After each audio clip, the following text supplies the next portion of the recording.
हमारा भारत देश है, देश में अलग अलग संस्थान हैं। उन संस्थानों में विज्ञान के वो संस्थान हैं जो हमें इंटरनेशनल पटल पर, ग्लोबल वर्ल्ड में एक अलग पहचान दिलाते हैं, हमारी कैपेबिलिटी को दर्शाते हैं। इन संस्थानों की भूमिका आज के समय में इसलिए भी बढ़ जाती है क्योंकि हर कंट्री, जिस तरीके से जो सुपर पावर्स कंट्री हैं, अलग अलग देश हैं, वो अपने देश के हितों की रक्षा पहले करना चाहते हैं, उन्हें दूसरे देशों का ख्याल बाद में आता है।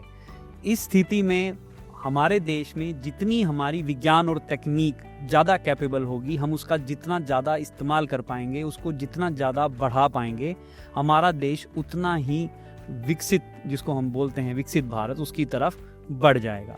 ऐसे ही एक संस्थान जिसका रोल न्यूक्लियर फिजिक्स एक्सेलरेटर, ये सब उसके डोमेन हैं, जिसका नाम इंटर यूनिवर्सिटी एक्सेलरेटर सेंटर है, जो नई दिल्ली में स्थित है, उसके निर्देशक हमारे साथ शामिल हैं डॉक्टर अविनाश चंद्र पांडे जी, और मैं उनका स्वागत करता हूं आज की हमारी इस चर्चा में।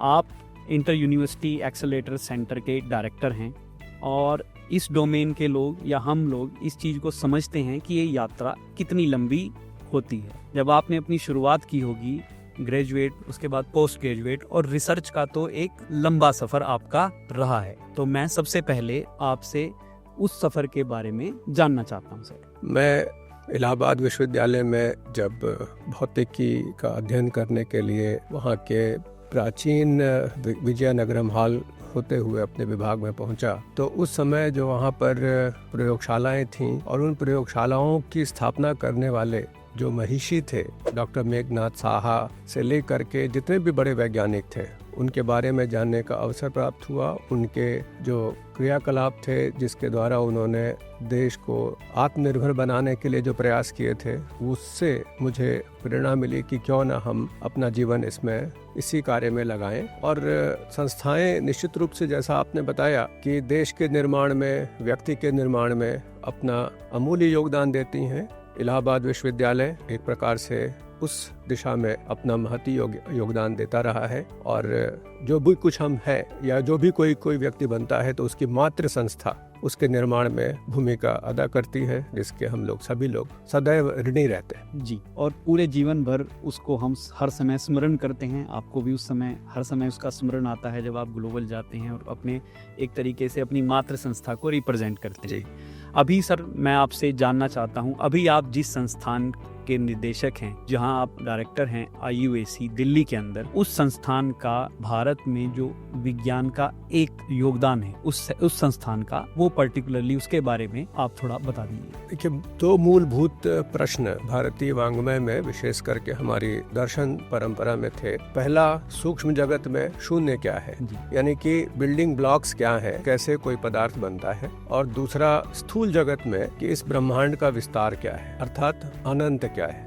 शून्य से लेकर के अनंत तक की यात्रा किस प्रकार की जा सकती है। तो उस दिशा में दो संस्थाएं, एक जिसका नाम नाभिकीय विज्ञान केंद्र था, जो आजकल इंटर यूनिवर्सिटी एक्सेलरेटर सेंटर, अंतर विश्वविद्यालय त्वरक केंद्र के नाम से जाना जाता है, दिल्ली में स्थित है, और इसी की सिस्टर कंसर्न पुणे में IUCA, inter university centre for astronomy and astrophysics, जहां पर हम लोग ब्रह्मांड के बारे में जानना चाहते हैं और कार्य कर रहे हैं। जहां तक इस संस्थान के उद्देश्य की प्राप्ति है, यहाँ पर जो अधुनातन एक्सेलरेटर्स है, त्वरक है, उनकी स्थापना करने के उपरांत उनको अनवरत 24 घंटे 365 दिन चलाए रखना, और देश भर के जितने भी विद्यार्थी हैं, शोधार्थी हैं, शिक्षक हैं, जो इस एक्सेलरेटर को यूज करके कोई अनुसंधान करना चाहते हैं, उनके लिए ये सुविधा सुलभ है। अब तक हमने लगभग 1500 के आसपास विद्यार्थियों को उनके PhD थीसिस में मदद की।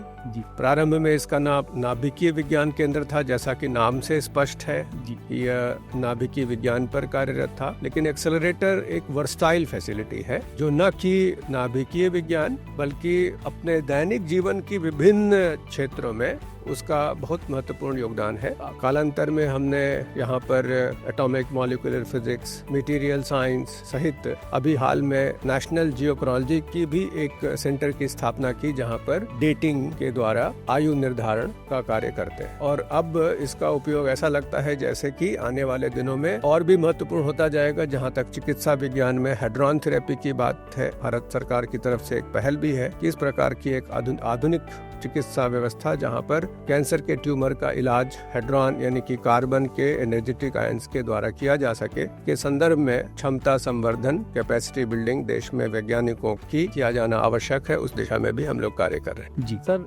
न्यूक्लियर फिजिक्स की, नाभिकीय फिजिक्स की अगर हम बात करें तो इसके अंदर हम अलग अलग फेसेस में देखते हैं उनके रेवोल्यूशंस को। तो अभी नॉर्मली जब हम किसी से बात करते हैं तो न्यूक्लियर उनके दिमाग में शायद आता है कि शायद वो न्यूक्लियर बॉम्ब को उस तरीके से वर्ड को ज्यादा जानते हैं, वो उस तरीके से